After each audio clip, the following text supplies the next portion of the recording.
सीताराम। ये जो हमारे पीछे खड़े हैं ना, इनका 3 नेत्र है, याद रखिएगा। ये तीनों नेत्र से 3 कार्य करते हैं, भूत वर्तमान और भविष्य। हमें वो ताकत नहीं है, बाकी अगर वो हमको शक्ति देते हैं, उस समय अगर हमारी भी तीनों दृष्टि खुली तो वही कार्य होगा। आप लोगों से, सबसे हमारी किसी से दुश्मनी नहीं है। भगवान से जो दुश्मनी करेगा उसका फल पाएगा। अब अगर आप समझते हैं कि ये क्या कर लेगा, तो समय आपको बता देगा।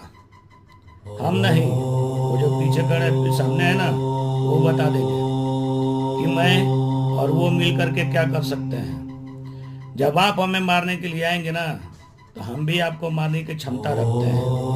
इतना याद रखिएगा, मैं साधु हूँ पर परशुराम हूँ।